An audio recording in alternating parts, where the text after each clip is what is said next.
As India gears up for its most anticipated Budget 2021, we speak to economist Sharad Kohli to understand how Finance Minister Nirmala Sitharaman is going to manage her fine balancing act this time.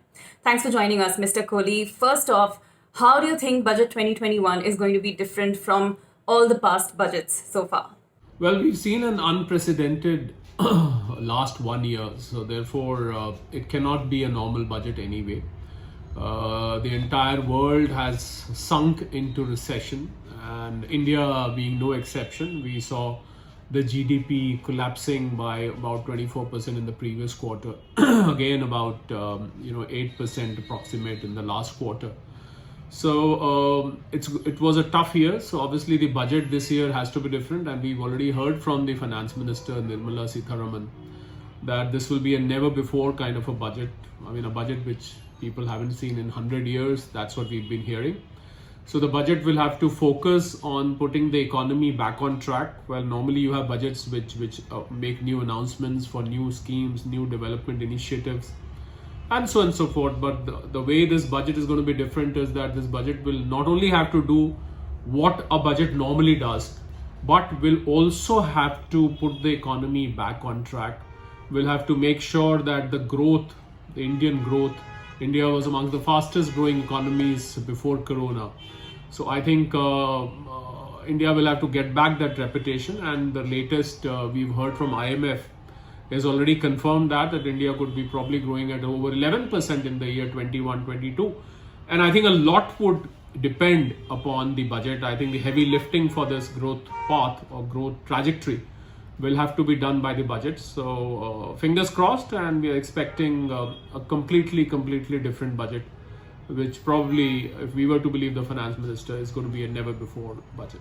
Clearly, COVID-19 will have an impact on the budget. So what do you think, sir, the repercussions are going to be? The country has seen a kind of unprecedented situation, as I said. The spendings, the fiscal spendings, if we look at the fiscal position of the country, we have the FRBM, which is called the Fiscal Responsibility Budget Management Act, under which 3.5% is the benchmark for fiscal deficit, which was fixed for last year.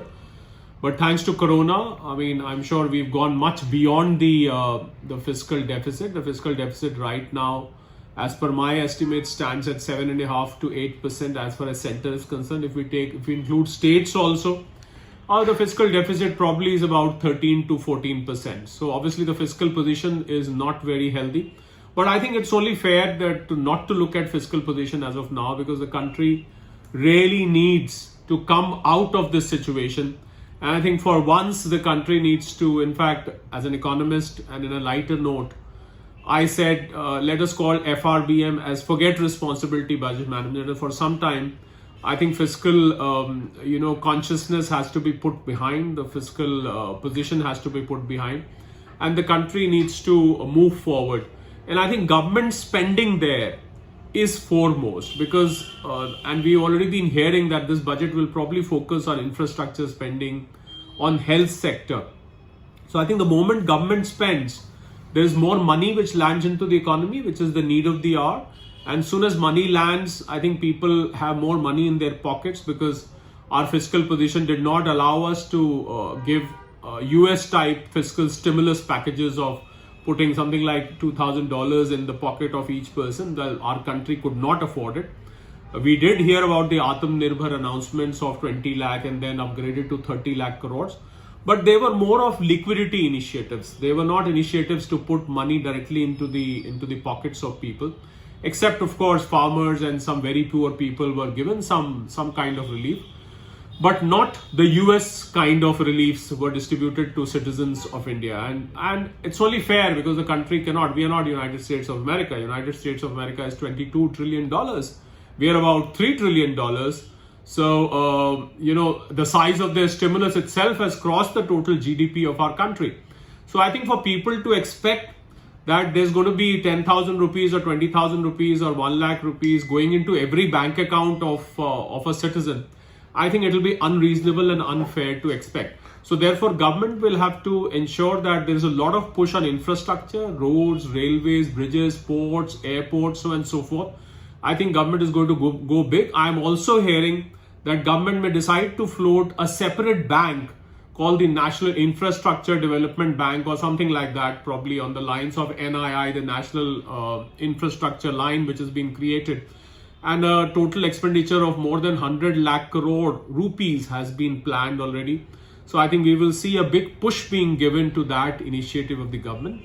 And the moment infrastructure push is given, I think it will help the country to get back to track faster. Other than that, I also see focus on health sector in a major way, because during COVID, I think some of the best countries around the world, some of the most developed countries around the world saw their medical infrastructure collapsing, saw that they were deficient on, even as we speak today, Europe and America are in a terrible shape as far as the health infrastructure is concerned. I think in India also we will see the government moving ahead with developing the health infrastructure. Well, other than that, we see focus on MSMEs, focus on agriculture, which is always in this country, considering that 60 to 70% of our economy is directly or indirectly dependent on agriculture. So I don't think there could be any budget which can probably ignore agriculture completely. And of course, we will see the welfare schemes moving forward. And finally, sir, can we expect some tax relief from Budget 2021? Yes, we are already hearing about some tax reliefs coming. I mean, currently, the country, we have tax in two parts. We talk of indirect taxes in the form of GST, but I think GST is more in the regime of the GST Council. We normally do not see GST related announcements in the union budget because it is not within the purview of the union budget. But in terms of direct taxes, yes, we are going to probably see some relief, because in the times when people's incomes have fallen down, people have lost their job, businesses have gone down, MSME have lost their revenue, even large industry has lost the revenue. So obviously the per capita income of an average citizen has fallen down. And it is for this reason that government may be compelled to give some relief. We are hearing of a relief of overall 50 to 80,000 rupees per person, which may come in the form of different deductions. There are two regimes in income tax right now. You've got the old regime and we have the new regime. We are expecting some rationalization of the slabs in the new regime. As far as the old regime is concerned, there are a lot of avenues which government may like to touch, like the medical expenditure under section 80D. We can expect some enhancement of deduction there because people have spent a lot of money on medical treatments. We are also seeing a pretty overdue changes being made in section 80C, which is related to investments and savings. So this 80C might see the income, the limit of 1,50,000, which has been there for last 7-8 years, unchanged. We might see some changes coming in section 80C so that people are encouraged to make more savings. Apart from this, I see more incentives for housing loan and buying of property. So we are expecting some changes, and only I think we will know on 1st February. But yes, the times do demand rationalization of taxes in the situation where people have lost their incomes.